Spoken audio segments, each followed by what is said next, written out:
నమస్తే నమస్తే చిట్టిబాబు గారు, ఆంధ్రప్రదేశ్లో ఎప్పుడూ రాజకీయాలు హాట్గానే ఉంటాయి, కానీ ఒక్కొక్కసారి పరిస్థితులు చాలా దారుణంగా ఉంటాయి. ఈ ఈ పరిస్థితి రావడానికి, అమరావతిపై ఇలాంటి మాటలు, ఇలాంటి వ్యాఖ్యలు రావడానికి కారణం ఏంటి? ప్రధానంగా జర్నలిస్ట్ కృష్ణరాజు గారు మాట్లాడిన వ్యాఖ్యలను ఏ రకంగా చూడాలి? ఖచ్చితంగా దుర్మార్గమైన దౌర్భాగ్యమైన మాటది. దాని గురించి నో డిస్ప్యూట్.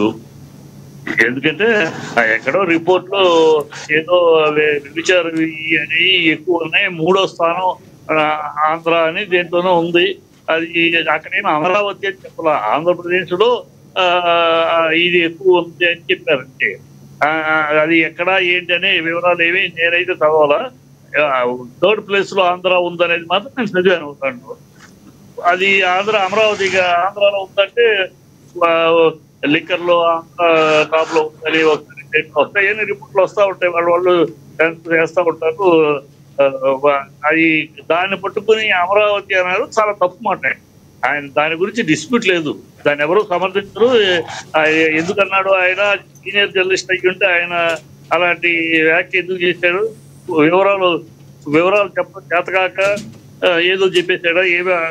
ఇక్కడ ఇంకోటి, ఆయన ఏదైతే డిబేట్ లో మాట్లాడారో, చిట్టిబాబు గారు డిబేట్ లో మాట్లాడింది ఏదో పొరపాటున నోరు దొల్లింది అనుకునే లోపే ఆయన ఒక రోజు గ్యాప్ ఇచ్చి, 2 రోజులు గ్యాప్ ఇచ్చి 2వ వీడియో రిలీజ్ చేశారు. దానికి నేను అన్నదానికి కట్టుబడి ఉన్నాను అన్నట్లుగా, నేనే అన్న మాటే కాదు ఇది, ఇదిగో నా దగ్గర ఆధారాలు ఉన్నాయి, ఈ పేపర్లో వచ్చింది, ఈ సంస్థ ఇలా మాట్లాడిందని చెప్తున్నారు ఆయన. నేను అనేది అది మనం చర్చించడం కన్నా కోర్టు చూస్తుంది కదా. కోర్టులో అతను ఏ ఆధారాలు చెప్పాడు ఏంటి అది కోర్టు చూస్తుంది. కోర్టు చూస్తున్నాక కోర్టు అతని ఆధారాలు చూపించిన అంగీకరిస్తే కోర్టు నిర్ణయం ఉంటుంది కనుక అది కోర్టు ముందు అతను సబ్మిట్ చేసిన రైట్ అతనికి ఉంది కదా. నేను ఈ ఆధారంతో చెప్పాను, ఇది ఇప్పుడు చెప్పి అథెంటిక్ ఆధారం అయినా చూపించగలిగాడు అనుకోండి, అది ఇప్పుడు అమరావతి అనే పేరు ఎట్లా వాడారు అనేదానికి ఆయన ఆధారం చూపించాలి. కనుక అది అతని రైట్ కోర్టులో అతను చూపించుకునే ఆధారాలు చూపించుకోనివ్వండి, అది కోర్టు చూస్తుంది కదా. చిట్టిబాబు గారు, ఇప్పుడు డిబేట్ లో మీరు మాట్లాడుతున్నారు, చిట్టిబాబు గారు డిబేట్ లో మీరు మాట్లాడుతున్నారు, ఎస్ చిట్టిబాబు గారు మీరు డిబేట్ లో మాట్లాడుతున్నారు. ఈ డిబేట్ లో మాట్లాడుతున్న సమయంలో ఇంకొకరు ఏదో మాట దొర్లి మాట్లాడితే ఆ విషయాన్ని ఖండించాల్సిన బాధ్యత నా మీద ఉంటుంది. అది నేను ఖండించకపోతే దానికి నేను శిక్షార్హుని అవుతానా అవనా? ఖండించకపోతే శిక్షార్హులు అవుతారు. అలాగే మన సమాజం మనం చూసుకుంటే ప్రతి ఛానల్లోనూ ప్రతి చోటను అనేక చోట్ల వచ్చిన వాళ్ళు చాలా మాట్లాడుతూ ఉన్నారు. అప్పుడంతా ప్రతిసారి యాంకర్ని పట్టుకోదండి. యాంకరు అప్పటికి ఆ రోజు ఆయన వరకు ఈ తప్పు ఇలా మరీ ఇంత దారుణంగా మాట్లాడడం కరెక్ట్ కాదులే, నీ మీద కేసులు వేస్తారు అది అన్నాడు ఆయన. ఇప్పుడు ఖండించడం మొదలెడితే సాంబశివరావు గారు పిల్లలు అందరూ లంచలే అని అన్నాడు ఆయన. ఆ మాట ఈ పదమే వాడాడు ఆయన. మరి ఆయన అరెస్ట్ చేశారు అప్పుడు కాదు కదా. యాంకర్ అని వచ్చేవాళ్ళు విశ్లేషకులు కొంతమంది వస్తూ ఉంటారు ఒక ఛానల్కి, వచ్చేవాళ్ళు వాళ్ళు బాధ్యత దానికి. అంతేగాని యాంకర్లు బాధ్యతలు ఎలా అవుతారు? యాంకర్లు బాధ్యత కాదు కదా. ఇదేదో కొత్తగా ఉంది ఇవాళ యాంకర్ని బాధ్యతను చేయటం అనేది. అంటే ఇప్పుడు మీరు అనేది కృష్ణరాజు గారు మాట్లాడిన మాటలు అయితే, కృష్ణరాజు గారు మాట్లాడిన మాటలు అయితే మీరు ఖండిస్తారు, కానీ జరిగింది కన్నా ఆయన సారీ అని కూడా చెప్పాడు ఆయన. నేను అనకపోయినా నా కార్యక్రమంలో జరిగింది కనుక క్షమాపణ కోరాడు ఆయన. ఇంకా ఆయన్ని దోషించేయటం అనేది అందుకని కోర్టు కూడా ఎస్సీ ఎస్టీ ఎలా పెడతారు మిమ్మల్ని మందలించింది. ఎస్సీ ఎస్టీ దీనికి సంబంధం ఏంటి? ఎన్నిసార్లు చెప్పినా మీరు ఇలాంటి పనులు చేస్తారని కోర్టు కూడా మందలించింది పోలీసు.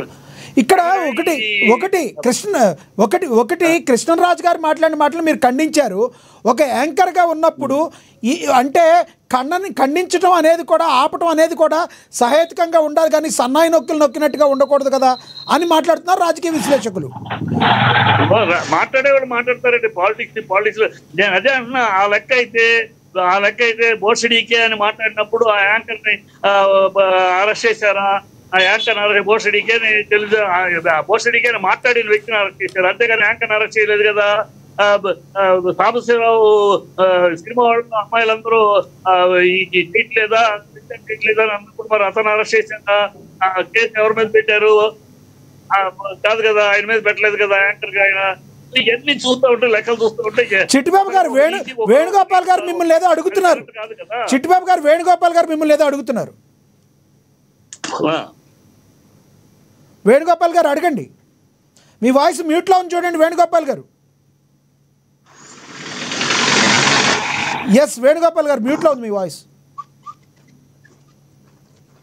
వేణుగోపాల్ గారు మీ వాయిస్ మ్యూట్లో ఉంది, మ్యూట్ తీయండి. అడగండి ఇప్పుడు. ఎస్ వేణుగోపాల్ గారు మీ వాయిస్ వినపడతలేదు, మ్యూట్లో ఉన్నట్టుంది, సరి చూసుకోండి ఒకసారి.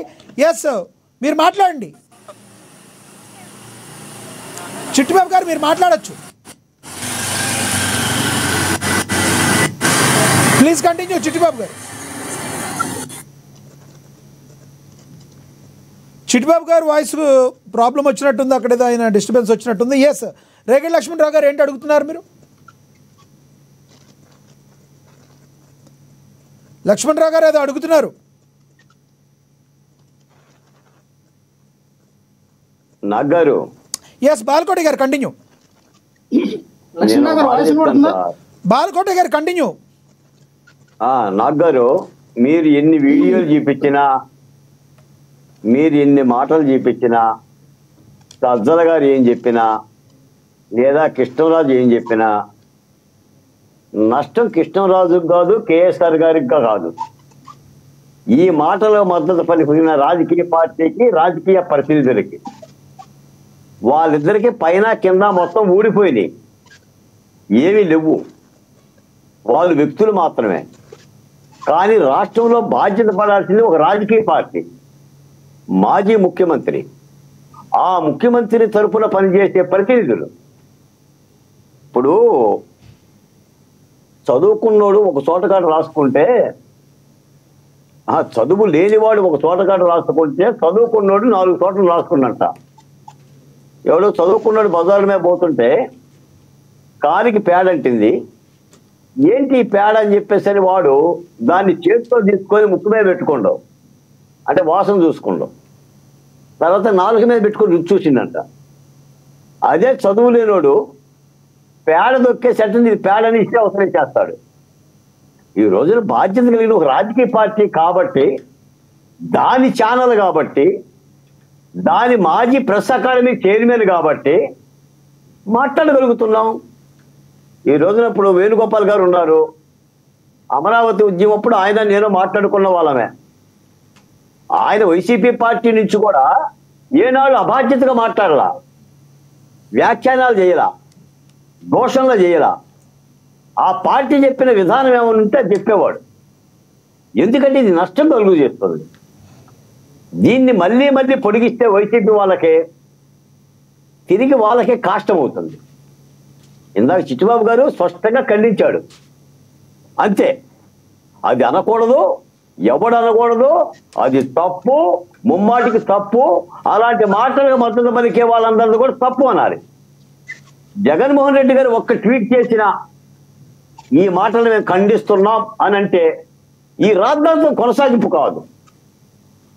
ఇక్కడ జగన్మోహన్ రెడ్డి గారి కంటే కూడా సాక్షి యాజమాన్యం కూడా స్పందించాలని షర్మిల లాంటి వాళ్ళు, భారతీరెడ్డి గారు ఎందుకు మాట్లాడలేదు, ఇది ఎంతో మంది మనోభావాలకి సంబంధించిన విషయం ఆవిడ మాట్లాడారు షర్మిల. అంటే సాక్షి యజమాని భారతీరెడ్డి గారు కాబట్టి, ఆమె భర్త జగన్మోహన్ రెడ్డి గారు కాబట్టి, ఇద్దరిలో ఎవరు ప్రకటించినా కూడా అది ప్రజలు స్వీకరిస్తారు.